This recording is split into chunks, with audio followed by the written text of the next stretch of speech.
Well, my first thought on your question about markets and morality goes back to this book I wrote in 2004 called Moral Capitalism, which is sort of markets and morality.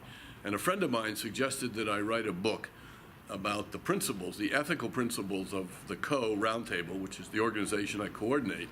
And then he said, oh, you got to call it moral capitalism. And I said, what? I mean, people are not going to take that seriously because people think morals are over here, markets, capitalism, money, and greed and power is over here. And he said, Steve, that's just the point. This was back in 2004. If you put them together, people will first think, they'll say, well, that doesn't make any sense. It's an oxymoron. Then you have the opportunity. This guy, Fred Sen, was a marketing guy. He always comes up with the little catchphrase that works.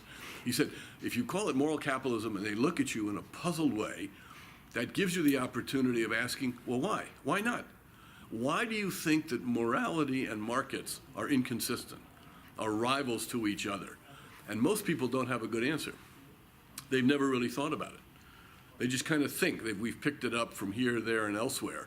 That somehow, if you're in markets, if you're in business, you're like in the Ebenezer Scrooge character in the Charles Dickens story about Christmas. That if you're in business, if you're with capitalism, it's based on greed, on exploitation, on private property, on selfishness, on taking out for yourself, without really understanding that markets and business are reciprocal factors. I can't sell anything unless somebody's willing to buy it.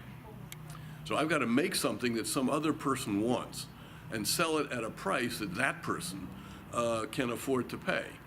So there's inner relationships, there's trust, there needs to be reliability, reliance. There are feedback loops. If I do something dumb or stupid or selfish, I'll probably hurt myself in the minds of others. So for example, BP, British Petroleum, its stock price has never really recovered from its negligence in the Macondo well years ago.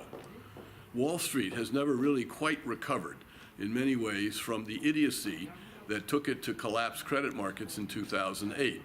Volkswagen has lost, but I think $30-some billion of owners' money in responding to its crisis, its ethical violations on diesel engines. So markets and morality can indeed go together. Thank you. Stephen Young.